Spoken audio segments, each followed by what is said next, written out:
La memoria es un huésped silencioso que no siempre pide permiso para quedarse. Clarice Lispector. Hay silencios que no se escuchan, se respiran. La memoria no siempre habla con palabras, a veces se instala como una sombra en el pecho, como una presión leve que nunca termina de irse. No recordamos la escena, pero sentimos su eco. No evocamos el rostro, pero el cuerpo se tensa como si aún estuviera allí. Algo nos habita, algo insiste. Y entonces comprendemos, en ciertos días más densos que otros, que hay momentos donde respirar ya es suficiente victoria. No porque la vida sea heroica, sino porque a veces es insoportable. La frase parece pequeña, casi insignificante frente al ruido del mundo, pero contiene una grieta, una verdad incómoda. Existen batallas que no se ven, guerras íntimas que no dejan cicatrices visibles, pero que desgastan el alma con la paciencia de la repetición. Heridas sin sangre, fracturas sin yeso. La memoria es un huésped silencioso, y a veces es un huésped que no recuerda su propio nombre. Nos movemos por el presente creyendo que somos libres, cuando en realidad obedecemos a una coreografía escrita en un pasado que no logramos articular. Caminamos, trabajamos, sonreímos, pero algo en el fondo respira con dificultad. Respirar, ese acto mínimo, ese gesto primario. Hay días en que el aire pesa, el pecho se vuelve una frontera, el cuerpo se convierte en territorio ocupado por pensamientos que no elegimos. Entonces el simple hecho de inhalar y exhalar se transforma en una forma de resistencia. No es romanticismo, es supervivencia. Nos han enseñado a celebrar grandes victorias, el éxito, el reconocimiento, la conquista visible, pero hay una victoria que casi nadie aplaude: mantenerse en pie cuando todo dentro quiere caer, sostener el hilo del aliento cuando el abismo susurra, persistir en el silencio cuando la herida arde. La memoria no siempre se recuerda, a veces se repite. Repetimos elecciones que nos hieren, repetimos relaciones que nos desdibujan, repetimos palabras que no sentimos, como si una fuerza invisible guiara nuestros pasos hacia el mismo borde. Y cada vez que nos acercamos, algo en el cuerpo reconoce el paisaje, aunque la mente diga que es nuevo. Es el eco de lo no resuelto, el eco de lo no llorado, el eco de lo no dicho. Y ese eco, cuando no encuentra voz, encuentra cuerpo, se instala en los músculos, en la respiración, en la postura. El cuerpo aprende a defenderse antes de que el pensamiento entienda de qué. Se encoge, se endurece, se prepara para una amenaza que quizás ya no existe, pero que alguna vez fue real. Hay momentos donde respirar ya es suficiente victoria, porque respirar es no colapsar. Respirar es no huir del todo. Respirar es aceptar que, aunque no entendamos la sombra, seguimos aquí. El problema no es el dolor, es el silencio que lo rodea. La cultura celebra la productividad, la velocidad, la eficiencia. Nos exige estar bien, sonreír, funcionar. Y cuando no podemos, cuando el cuerpo se vuelve pesado y la mente se nubla, creemos que fallamos. Pero, ¿y si no es un fallo? ¿Y si es memoria? Una memoria que no encuentra palabras, una memoria que solo sabe insistir.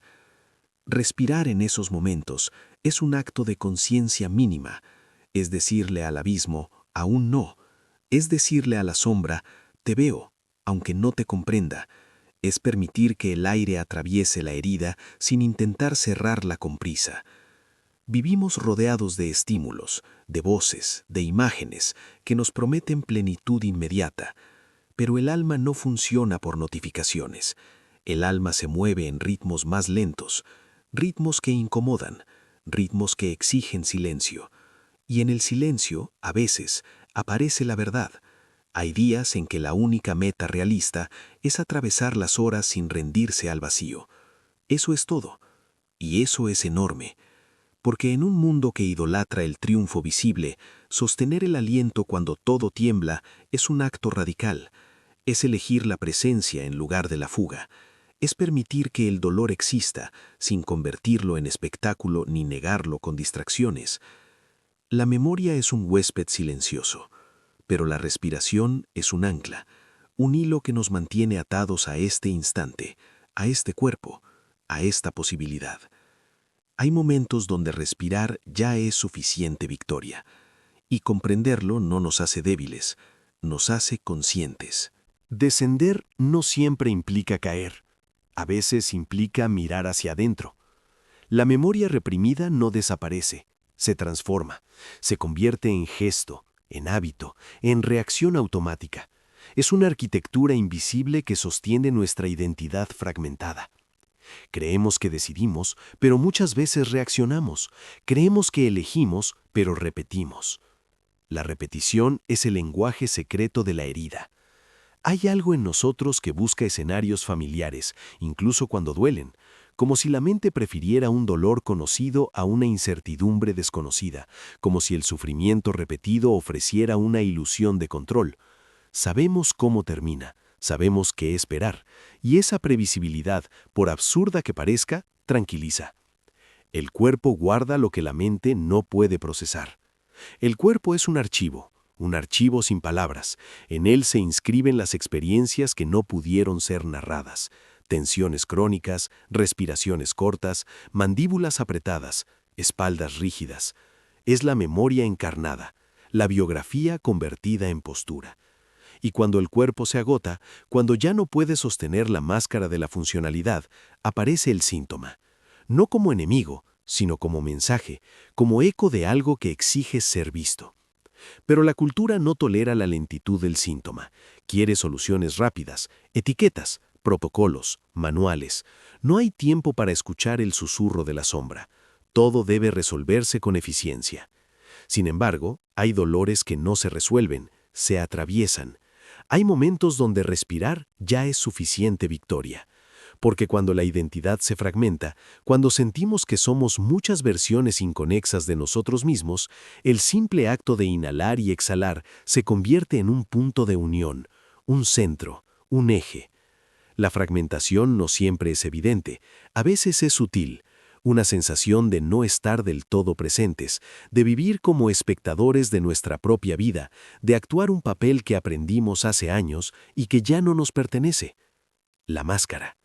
La máscara social, profesional, afectiva, esa que nos permite encajar, esa que protege, pero que con el tiempo puede volverse una prisión, porque detrás de ella hay partes que no encuentran espacio, partes heridas, partes que fueron silenciadas para sobrevivir.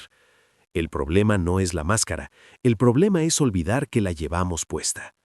Cuando olvidamos, creemos que esa es nuestra única forma posible, y entonces cualquier intento de autenticidad se siente como amenaza, como riesgo, como exposición.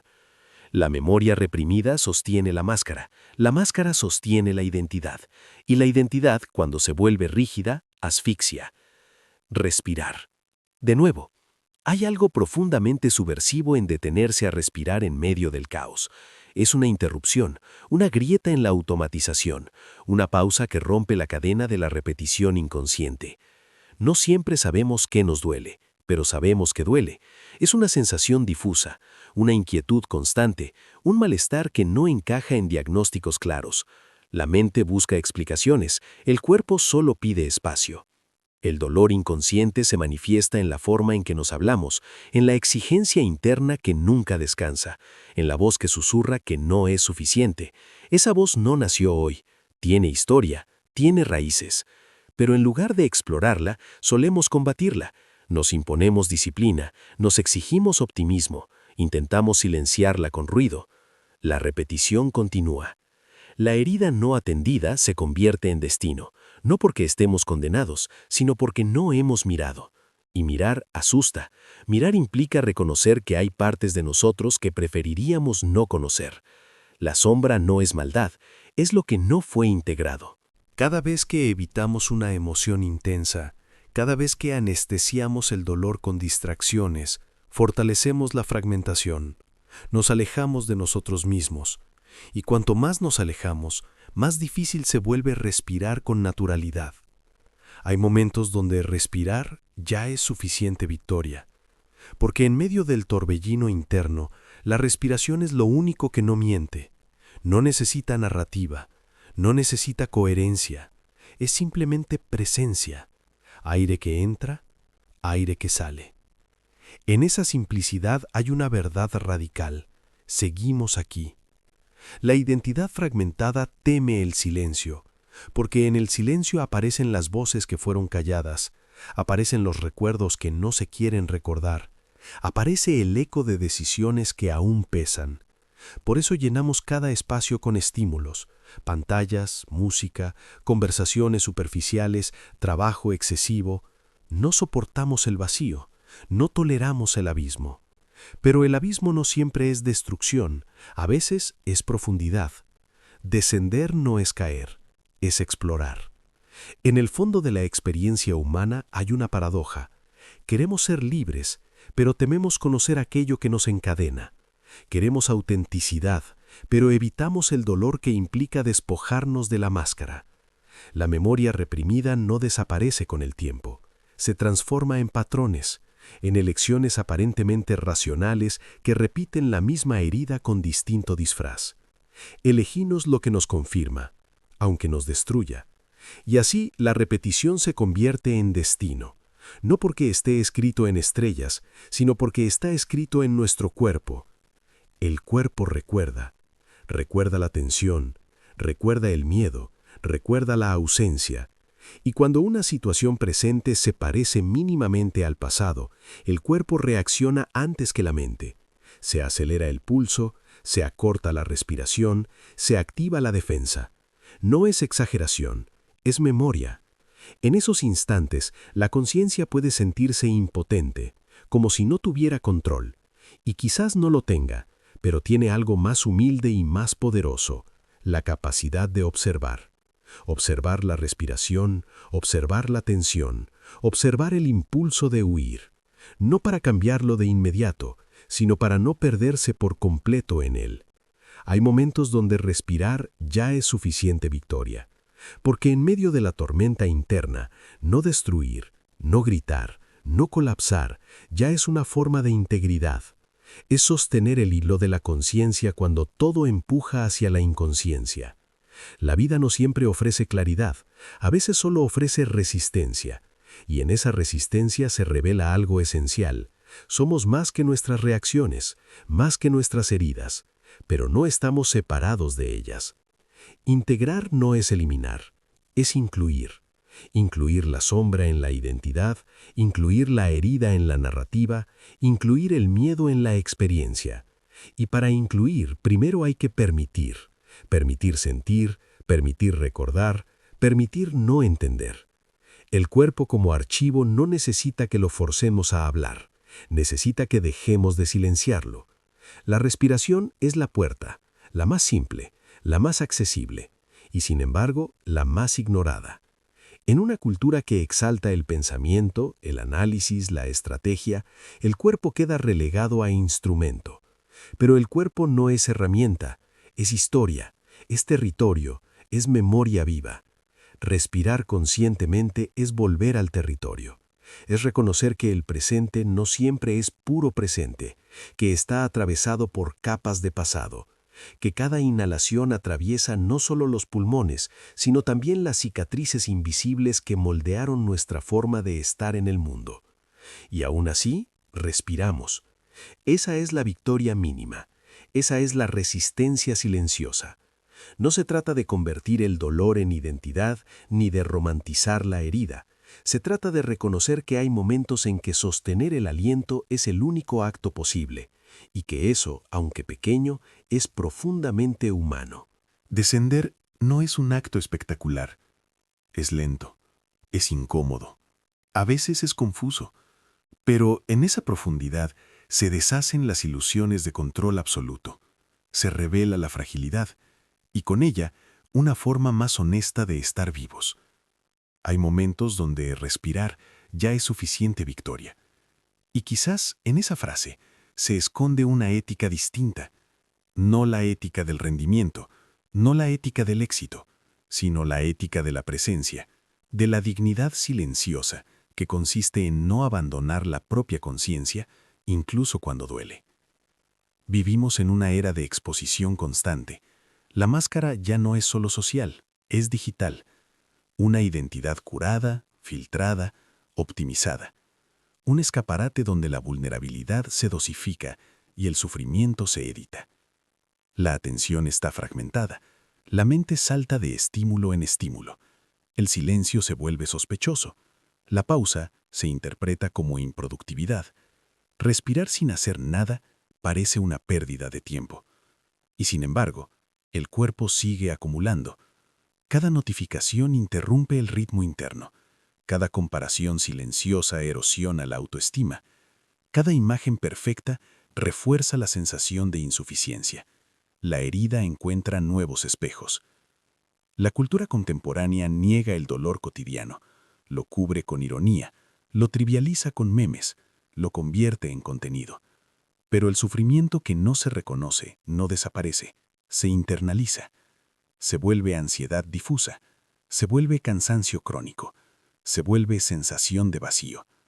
La máscara digital promete conexión, pero muchas veces intensifica la soledad. Porque detrás de la imagen pública, la sombra permanece intacta, y cuanto más pulida la imagen, más profundo puede sentirse el abismo interno. Hay momentos donde respirar ya es suficiente victoria.